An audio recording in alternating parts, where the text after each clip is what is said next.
Hello friends, എല്ലാവർക്കും super കൺമണി സീരിയലിൻ്റെ latest promo റിവ്യൂയിലേക്ക് സ്വാഗതം. ഇങ്ങനെ കൃഷും കൺമണിയും ഒരുമിച്ചാണെന്നുള്ള കാര്യം എല്ലാവരും അറിയാണ്. അപ്പോൾ മാനസയുടെ അമ്മ മാനസയോട് ചോദിക്കുന്നുണ്ട്, അവളെ അവൻ കൊണ്ടുപോയതായിരിക്കുമോ, അഥവാ അങ്ങനെയാണെങ്കിൽ തന്നെ കൺമണിയെ കൃഷി എങ്ങോട്ടായിരിക്കും കൊണ്ടുപോയിരിക്കുക എന്ന് ചോദിക്കുന്നുണ്ട്. മാനസയ്ക്കാണെങ്കിൽ അപ്പോൾ ഒരു മനസമാധാനവുമില്ലാതെ വരുണിനെ വിളിക്കുകയാണ്.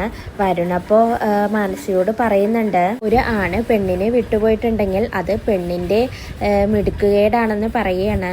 ഇതെല്ലാം കൂടി കേൾക്കുമ്പോൾ മാനസിക്ക് കൺമണിയോട് അത്രയ്ക്കും ദേഷ്യം കൂടി വരികയാണ്. മാനസ പറയുന്നുണ്ട്, ഞാൻ ഒരിക്കലും കൺമണിയുടെ മുന്നിൽ തോൽക്കില്ല, അവളെ ഞാൻ തോൽപ്പിക്കും, എന്നിട്ട് ഞാൻ കൃഷിനെ സ്വന്തമാക്കുമെന്ന് മാനസ പറയുന്നുണ്ട്.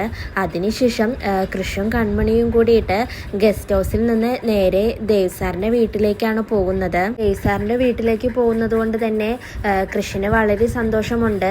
ഒട്ടും തന്നെ പേടിയില്ലാതെ തന്നെയാണ് കൃഷി അങ്ങോട്ടേക്ക് പോകുന്നത്. എന്നാൽ കൺമണിക്കാണെങ്കിൽ ഇത് എങ്ങോട്ടാണ് വന്നിരിക്കുന്നത് എന്നും ഒരു ഐഡിയയുമില്ല. കൃഷി ദേവ് സാറിന്റെ വീട്ടിലെത്തി കോളിംഗ് ബെൽ അടിക്കുമ്പോൾ ദേവ് സാറ് പുറത്തേക്ക് വരുന്നുണ്ട്. എന്നിട്ട് കൃഷി ദേവ് സാറിനോട് പറയുന്നുണ്ട്, ഈ ഒരു അവസ്ഥയിൽ ഞങ്ങളെ മനസ്സിലാക്കിയ ഒരാളുടെ സഹായമാണ് ഞങ്ങൾക്ക് ആവശ്യം. അതുകൊണ്ട് ദേവ് സാർ ഞങ്ങളെ ഇവിടെ താമസിക്കാൻ അനുവദിക്കണം.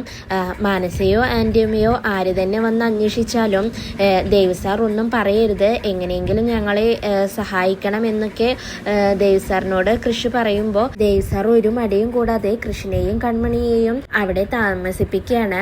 കൺമണിക്കാണെങ്കിൽ ഒരുപാട് സന്തോഷമാവുന്നുണ്ട്. ഇതോടുകൂടിയാണ് ഇന്നത്തെ പ്രമോ അവസാനിക്കുന്നത്. നാളെ വീണ്ടും ഒരു കിടിലൻ എപ്പിസോഡുമായി കാണാം. Bye, good night.